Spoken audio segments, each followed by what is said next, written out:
My name is Maribel Hartman. I am 68 years old. I had cooked for hours that afternoon, even though Lena insisted she could handle dinner. Old habit, I suppose. When you spend decades being the one who keeps a household running, it becomes a reflex to peel the potatoes, season the chicken, and set the table just so. I told myself it was simply to help her, but deep down, I knew I still wanted to feel useful in a home that had never really felt like mine. The four of us sat around the table, the kind of quiet that only exists when everyone is pretending nothing is wrong. Lena's partner kept glancing at her as if waiting for permission to speak. My granddaughter pushed peas around her plate. Lena's jaw worked the way it did when she was trying to hold something in. It happened between one heartbeat and the next. Lena slammed her fork down, leaned forward, and snapped, "Go get a job and stop living off me." Her words cracked the air. The table seemed to tremble under them. For a moment, I could not move. At my age, you think you have heard everything a child can throw at you. But hearing it out loud in front of people hit somewhere deep I had been trying to ignore. I felt the burn in my throat, the same one you get when you swallow tears too fast. Then I heard myself laugh. Soft, short, barely more than a breath, but it escaped before I could stop it. Lena froze. Her partner stared. Even the child looked up. I had not meant to laugh. It was absurd, not the insult itself. I had endured worse in quieter tones. But the certainty in her voice, her belief that she carried me, held this household together. I reached for my glass, my hand brushing the credenza drawer behind me. Inside that drawer sat a folder with my name on every page, the lease, the renewal notices, the bank statements showing rent payments made from my account for 3 straight years. It was almost comforting knowing the truth was close enough to touch. Lena mistook my quiet for guilt. "See, you cannot even deny it," she said, her voice rising again. I met her eyes. There was so much she did not know, so much I had allowed her to believe for the sake of peace. But peace had slipped through our fingers a long time ago. I set my fork down slowly, the weight of the moment settling into my chest. A shift had begun, small, almost invisible, but certain. And once it started, there was no turning it back. After Lena's outburst, I lay awake long after the dishes were washed and the apartment had gone silent.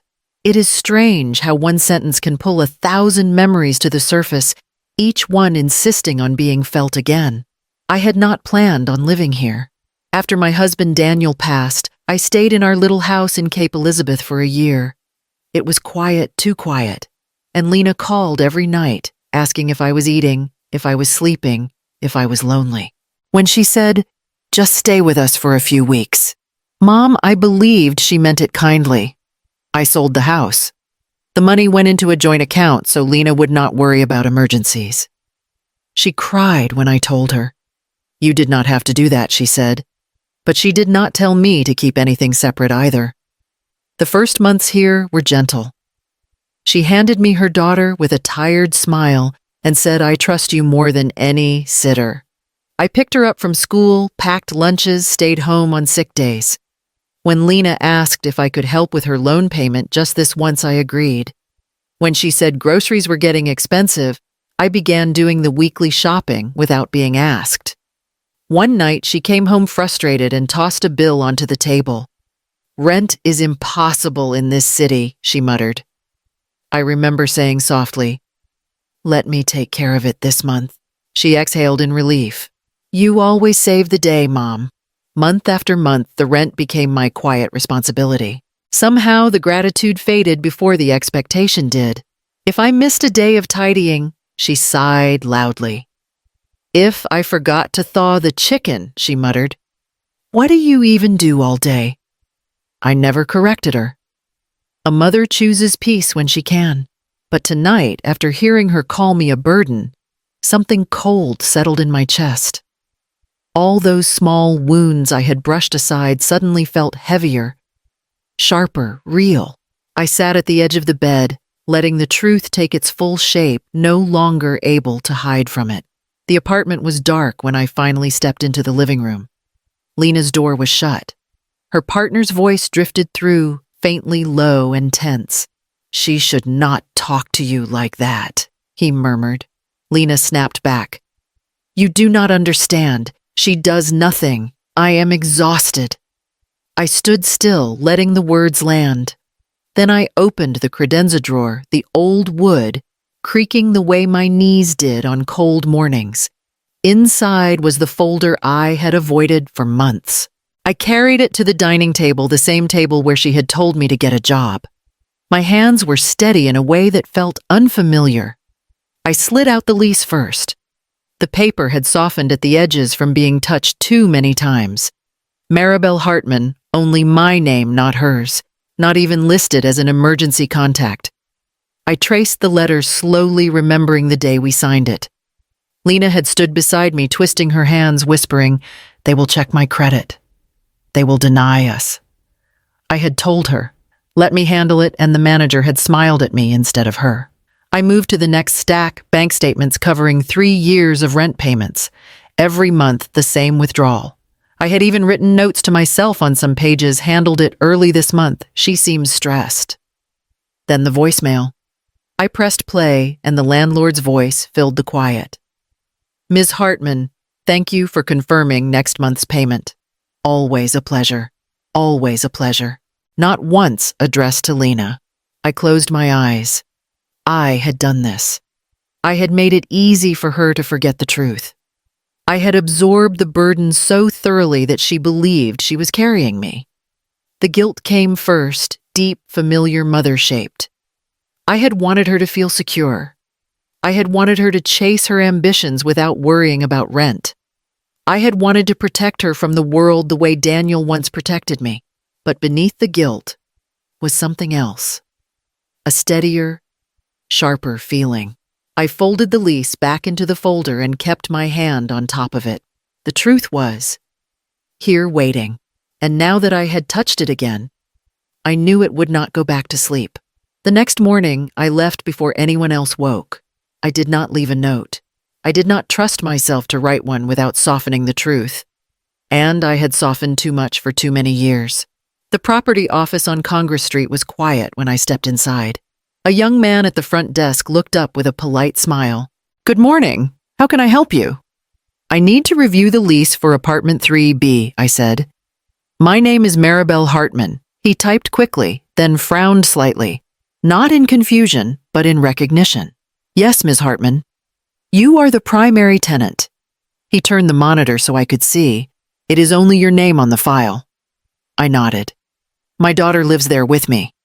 He hesitated. "Is her name supposed to be added?" "No," I said.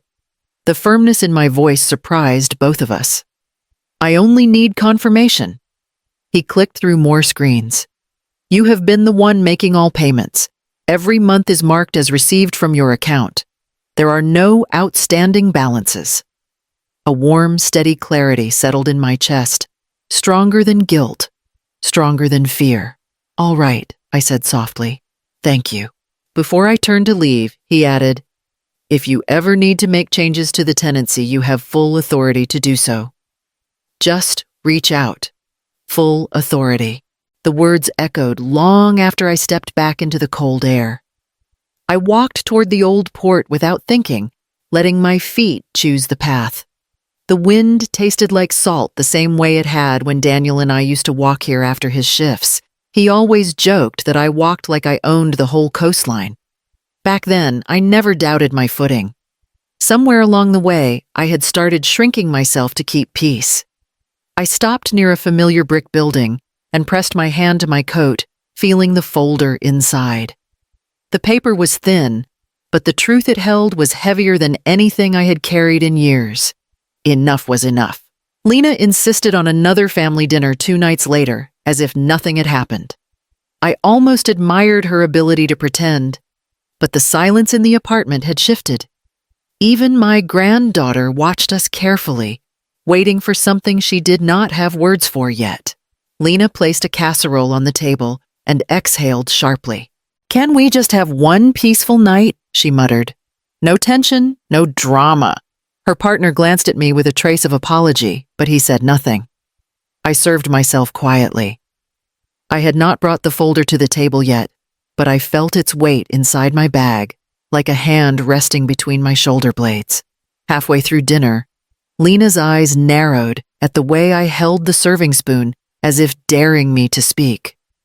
"Mom, I swear you make things harder than they are. This is why it feels like I am doing everything around here. It is my roof, my bills, my responsibility." She said it casually, but she watched me closely, waiting for agreement. I set the spoon down. Then I reached into my bag and placed the folder on the table, sliding it toward her with 2 fingers. "Read it," I said. She frowned. "Mom, what are you doing?" "Read it, Lena." She flipped open the folder. The first page, the lease with my name alone, stared back at her. She blinked once, then again, as if hoping the letters would rearrange themselves. "What is this supposed to mean?" she whispered. Her partner leaned over her shoulder, his face drained of color. "It means," I said, keeping my voice steady, "that this is my roof, not yours." Lena pushed back her chair. No, you signed because I could not that day. It was temporary." Her voice cracked. "You knew that. I knew you asked for help," I said, "and I gave it. For 3 years. I paid every month. I kept the household together. And you told me to stop living off you." She shook her head, hard eyes burning. "I did not mean, Mom, you are turning this around. I am not turning anything I said. I am telling the truth," her partner whispered. "Lena, the payments, they all came from your mother. You never stop." She held up her hand. "Just stop." I opened the folder again and placed the 60-day notice on top. "You need to find a new place to live," I said. "You and your family." The room went painfully still. My granddaughter looked between us wide-eyed. Her partner's mouth opened, then closed. Lena stared at the notice like it was written in a language she had never seen. "No," she said finally. "You would not do this." "I already have." Her breath hitched. For a moment, she looked like the little girl who once ran into my arms whenever thunder scared her. But this storm was one of her own making. She stood abruptly, knocking her chair back. "You blindsided me," she said. "You want to hurt me." I shook my head. "I want to stop being hurt." She stepped back, trembling. Her partner whispered her name, but she did not answer. The last sound was the soft rustle of paper as the notice slid off her lap and onto the floor. By morning, my phone was buzzing nonstop. A string of messages lit the screen. My sister, my niece, 2 cousins I had not spoken to in months. "What happened?" "Lena says you're kicking her out. Is everything all right?" Then another sharper one, "Mom, I cannot believe you would do this to your own daughter." Lena's version had spread fast. I opened a message from my sister. "She is devastated, Maribel. She says you blindsided her." "Why would you throw your daughter and granddaughter onto the street?" I typed slowly. "I gave her 60 days, and I am not throwing anyone anywhere." My sister replied instantly, "You could have talked to her first." I put the phone down. Talking was exactly what I had done for years. Quietly, gently, endlessly. None of it had changed anything. A knock sounded at my door. When I opened it, Lena's partner stood there, eyes tired. "Can we talk?" he asked. I stepped aside. He sat at the edge of the sofa, elbows on his knees. She is not handling this well. I know. She keeps saying you betrayed her. She posted something online last night. You should see the comments." "I do not want to," I said. "It is not pretty." He hesitated. "But she leaves things out. She does not mention the lease, or the payments, or the way she talks to you sometimes." I looked at him carefully. "And you—" He swallowed. "I think you are right, but she will not hear it from me." I nodded. He was the first person in this mess who had spoken honestly. When he left, I finally checked Lena's post. A blurry photo of the notice. Her caption, Imagine being kicked out by your own mother when you have a child to protect. Thousands of sympathetic emojis, dozens of comments about cruel parents, no mention of why the notice existed. I turned off the phone and pressed my hands together until my knuckles ached. The guilt arrived like a familiar wave, heavy and warm, telling me to undo everything to take it all back. But beneath it was the truth returning to silence would only reset the cycle. I closed my eyes and let the guilt pass through me instead of dragging me under. The cost of this choice was high for both of us, but turning away now would cost even more. I was setting a pot of water to boil when the knocking began, sharp, uneven, desperate. I opened the door to find Lena standing there clutching a crumpled folder against her chest. "Can I come in?" Her voice was brittle. I stepped aside. She walked past me like someone moving through smoke. Her movements strange, unfocused. She dropped the folder onto my table. Papers spilled out, rental applications, rejection letters, a credit report with more red marks than black. "No one will take me," she whispered. I kept my hands clasped behind my back to keep from reaching for her too soon. "What happened?" She pushed a letter toward me. "My credit score is too low. They said I need a cosigner." Two landlords laughed. One asked if I understood how Portland works now. "Do you know there are nearly 20 applicants per place?" Her voice cracked on the number. I stayed quiet.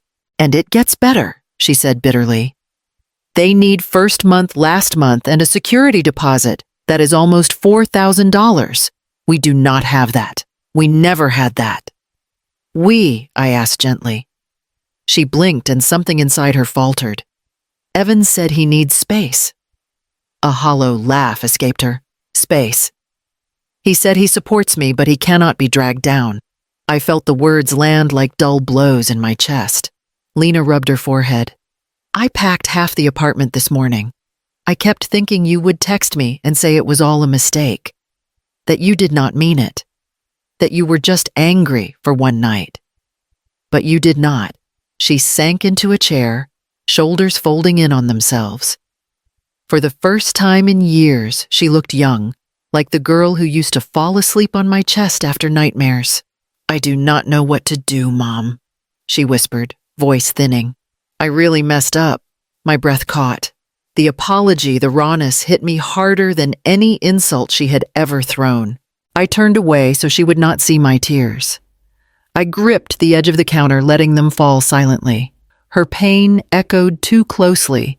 My own years of widowhood scrambling alone, pretending strength I did not have. Behind me, Lena wiped her face with the back of her hand. "I am trying, Mom. I really am. I never thought it would all fall apart like this." Her words hung heavy between us, fragile, trembling, true. And both of us stood inside the wreckage she had finally allowed herself to admit.